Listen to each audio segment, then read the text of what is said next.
श्री सीताराम। भक्तमाल का प्रारंभ भगवान के 24 अवतारों की कथा भाग 1।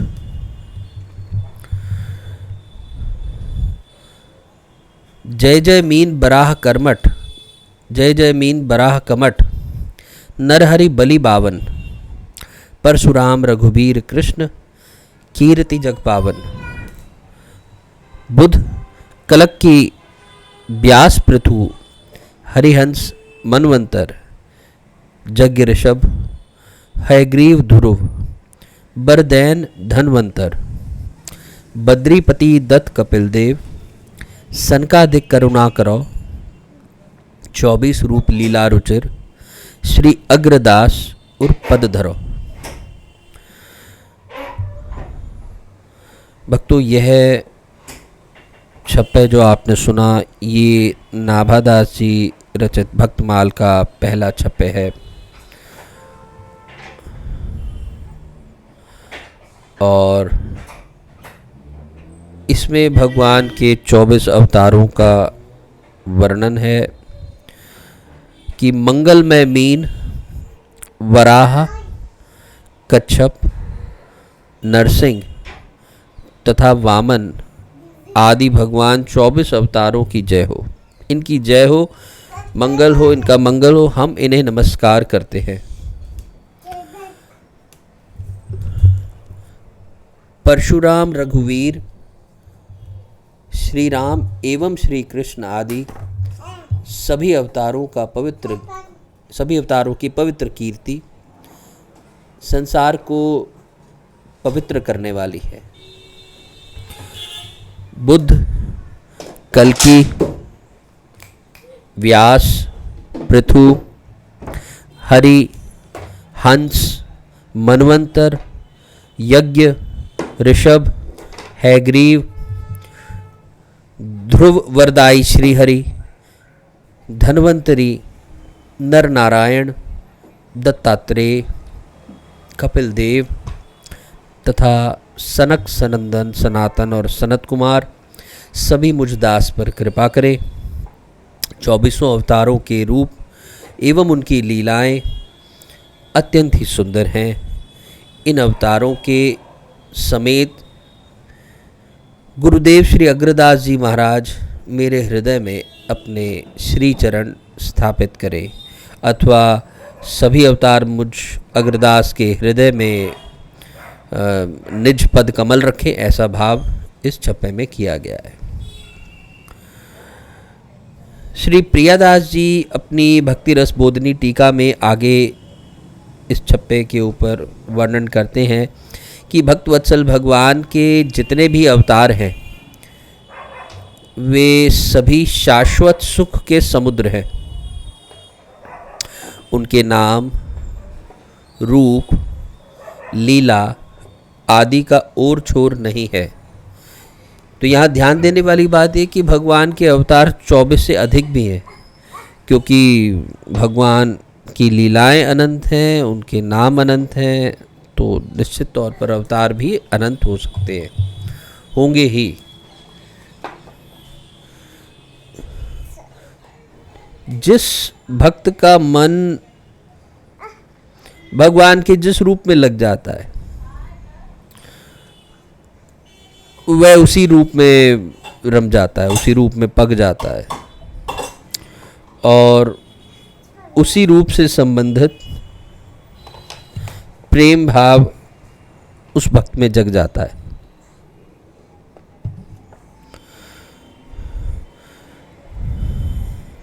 भगवान के सभी रूप अनंत सुख के सागर हैं, अतः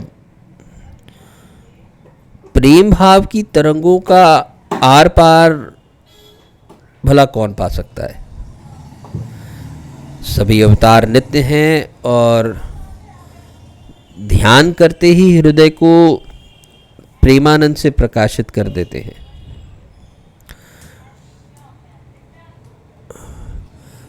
अब जब भक्त अपने अपने इष्ट देव का दर्शन करता है तो सुखी होता है। ऐसे सुखी होता है मानो कि दरिद्र धन पा गया हो। पर इस प्रकार का अनुभव बहुत ही दुर्लभ है, और ये जब भी होता है जब वह भगवत भक्ति के गंभीर रहस्यों को समझे। जिस प्रकार केशों में कुटिलता एक दूषण ना होकर एक भूषण होती है, उसी प्रकार मीन, वराह आदि भगवान के अवतार भी भक्तों को सुख देने वाले हैं। सभी अवतार नित्य हैं एवं पूर्ण हैं, और श्री अग्रदेव जी की यह सुंदर मान्यता की रीति श्री प्रियादास जी को बहुत अच्छी लगी। 24 अवतारों की यह माला प्रियादास जी इच्छा करते हैं कि उनके हृदय में एक हार की तरह बसे। भगवान के अचिंत्य अतर्क्य लीला से त्रिगुणात्मक प्रकृति के द्वारा जब सृष्टि प्रवाह होता है तो उस समय रजोगुण से प्रेरित होकर वही परब्रह्म परमात्मा सगुण होकर अवतार धारण करते हैं। वस्तुतः यह जगत भी परमात्मा का लीला विलास ही है, लीला रमण का आत्म अभिरमण है। इसलिए भगवान अपनी लीला को चिन्मय बनाने के लिए अपने ही द्वारा निर्मित जगत में अंतर्यामी रूप से स्वयं प्रविष्ट भी हो जाते हैं। तत्सृष्ट्वा तदेवानुप्रविशत तदेवानुप्राविशत। वे परम प्रभु अजायमान होते हुए भी बहुत रूपों में लीला करते हैं। अजायमानो बहुधा विजायते। उनकी यह लीला उनके अपने आनंद विलास के लिए होती है, जिसके फलस्वरूप भक्तों की कामनाएं भी पूर्ण होती हैं। भगवान का अपने नित्य धाम से पृथ्वी पर लीला अवतरण करना ही अवतरण या अवतार कहा जाता है।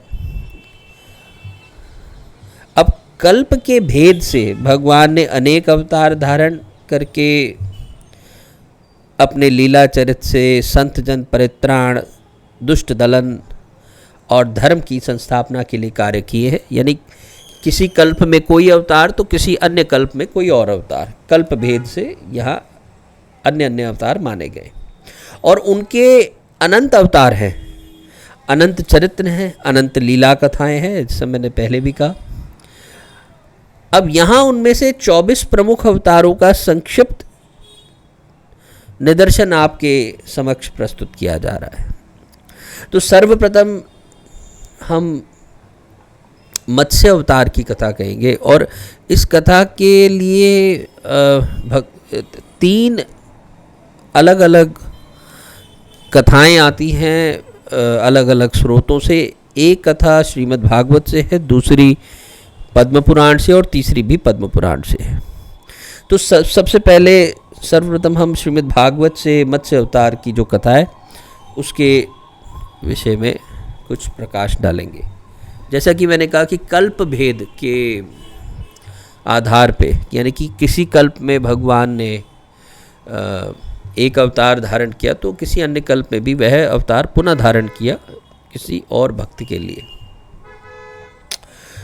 तो ब्रह्मा जी के सोने का समय था, और जब वह समय उनका आया तो उन्हें नींद आने लगी, और उस समय उनके मुख से वेद स्वतः ही निकल पड़े, और उनके पास ही रहने वाला एक दैत्य था जिसका नाम था हैग्रीव।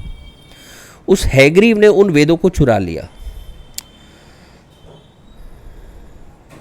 और एक प्रलय का समय आना था जिसका नाम था ब्राह्म नामक नैमित्तिक प्रलय। ब्राह्म नामक नैमित्तिक प्रलय होने से सारे लोग समुद्र में डूब गए।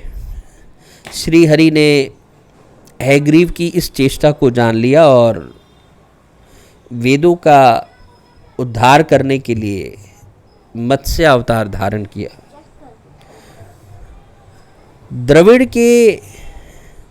द्रविड़ देश के एक राज ऋषि थे जिनका नाम था सत्यव्रत। वे बड़े ही भगवत भक्त, भगवत परायण थे और मलय पर्वत नाम के एक पर्वत के एक शिखर पर केवल जल पीकर के ही वो तपस्या कर रहे थे। और यही राजऋषि सत्यव्रत जी वर्तमान महाकल्प में, यानी जो अभी जो कल्प चल रहा है उसमें ये वैवस्वत मनु नाम से हुए। अब एक दिन कृतमाला नदी में तर्पण करते समय उनकी अंजलि में एक छोटी सी मछली आ गई। उन्होंने उसे जल के साथ ही फिर नदी में छोड़ दिया। उस मछली ने बड़ी प्रार्थना की कि मुझे तो जल जंतु खा लेंगे, आप मेरी रक्षा कीजिए। राजा ने उसे जल पात्र में डाल दिया और वह मछली इतनी बड़ी कि जिस जल पात्र यानी कमंडल में उसे डाला था उस कमंडल में अब वो स्थान न रहा। तब राजा ने उसे एक बड़े मटके में रख दिया। अब 2 ही घड़ी बीते थी कि वह मछली उस मटके में 3 हाथ के बराबर हो गई। जब राजा ने देखा कि यह तो बड़ी हो गई है तो इसे एक बड़े सरोवर में रख दिया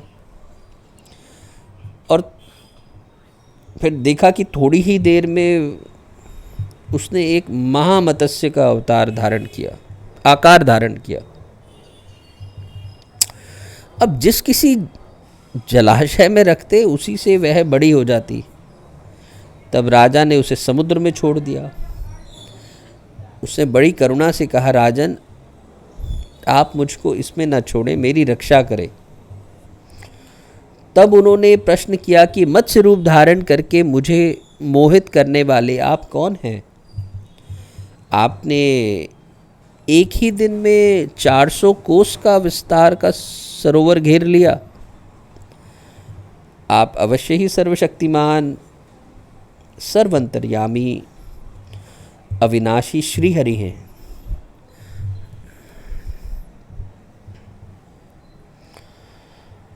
आपने यह रूप किस उद्देश्य से धारण किया है, किस उद्देश्य से ग्रहण किया है? तब भगवान ने कहा, आज से 7वें दिन तीनों लोग प्रलयकालीन समुद्र में डूब जाएंगे।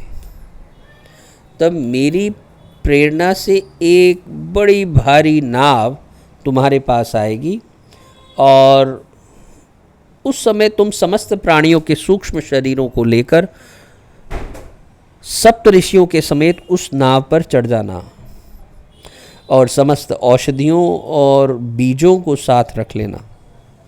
जब तक ब्रह्मा जी की रात्रि होगी तब तक मैं तुम्हारी नौका को लिए समुद्र में विहार करूंगा और तुम्हारे प्रश्नों का उत्तर दूंगा। इतना कहकर मत्स्य भगवान अंतर्धान हो गए। प्रलय काल में ठीक वैसा ही हुआ जैसा भगवान ने कहा था। मत्स्य भगवान प्रकट हुए और उनका शरीर सोने के समान देदीप्यमान था।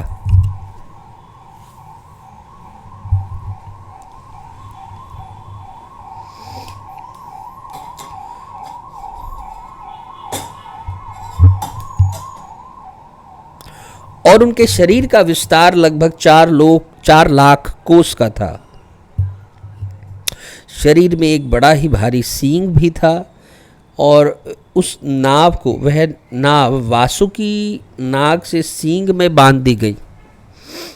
सत्यव्रत जी ने भगवान की स्तुति की। भगवान ने प्रसन्न होकर उन्हें अपने स्वरूप का संपूर्ण परम रहस्य और ब्रह्म तत्व का उपदेश दिया और जिसको मत्स्य पुराण नामक एक ग्रंथ में भी पाया जाता है। ब्रह्मा की नींद जब टूटी तो भगवान ने हैग्रीव को मारा और श्रुतियां ब्रह्मा जी को पुनः लौटा दी। भक्तों, ये कथा श्रीमद् भागवत से प्राप्त होती है। वर्तमान समय में अगर आप मत्स्य अवतार से कोई सीख लेना चाहें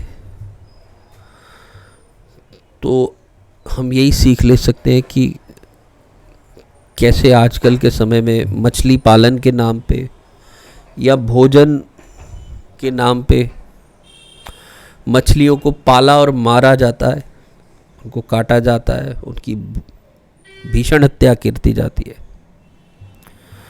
ना तो ऐसा राष्ट्र, चाहे वो कितना ही विकसित हो, चाहे वो कितने ही समय से विकसित हुआ हो, चाहे वो कितना ही शक्तिशाली हो, चाहे वो विकास के रास्ते पर चल रहा हो, कभी उन्नति नहीं कर सकता जहाँ पर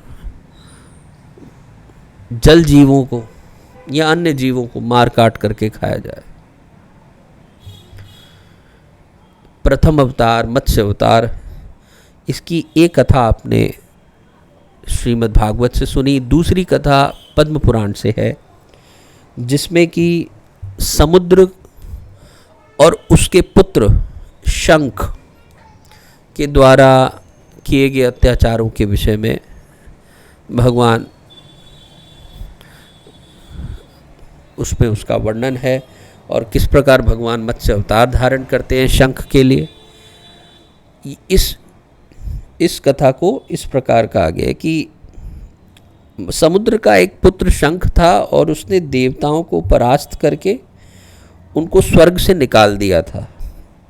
सभी लोकपालों के अधिकार छीन लिए थे और देवता जो थे वह मेरु पर्वत यानी मेरुगिरी की कंदराओं में जा छुपे थे।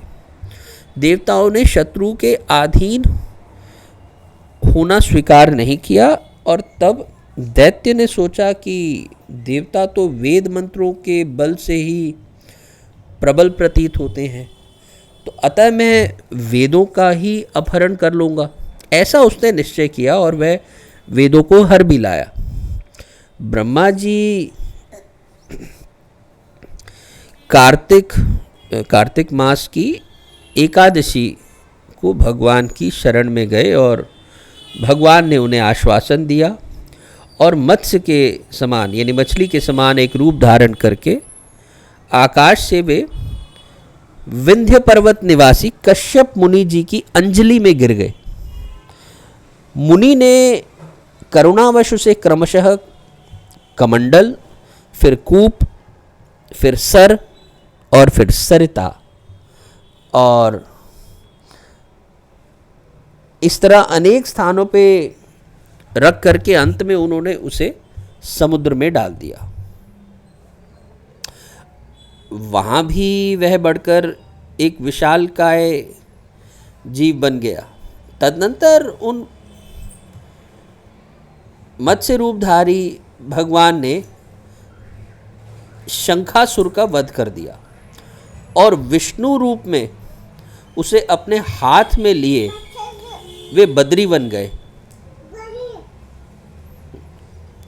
वहाँ संपूर्ण ऋषियों को बुलाकर आदेश दिया कि जल के भीतर बिखरे हुए वेदों की खोज करो और रहस्य सहित उनका पता लगाकर शीघ्र ही ले आओ।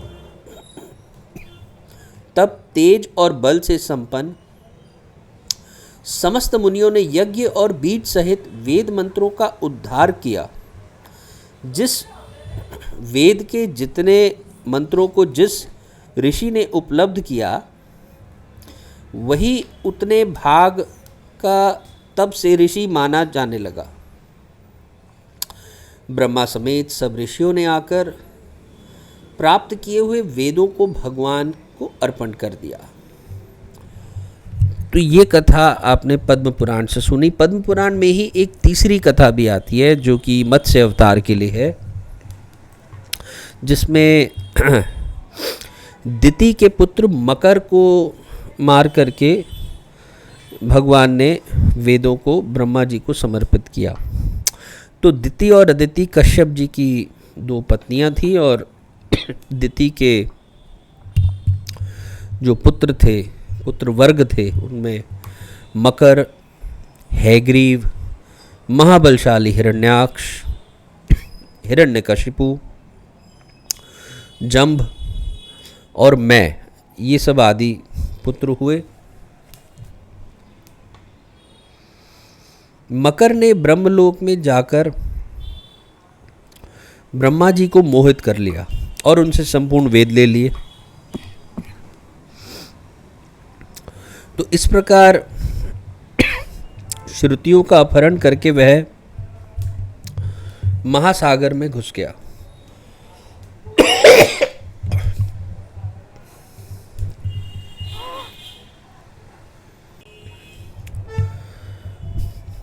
फिर तो सारा संसार धर्म शून्य हो गया। ब्रह्मा जी की प्रार्थना से भगवान मत्स्य रूप धारण करके महासागर में प्रविष्ट हुए और मकर दैत्य को थूथुन के अग्रभाग से विदीर्ण करके उन्होंने उसे मार डाला और अंगों और उप अंगों सहित संपूर्ण वेदों को लाकर ब्रह्मा जी को समर्पित कर दिया। भक्तों, ये तीसरी कथा पद्म पुराण से ली गई है और आगे के अन्य अवतारों की कथा हम अगले भाग में कहेंगे। आज के लिए इतना ही। जय जय श्री सीताराम। जय जय श्री सीताराम।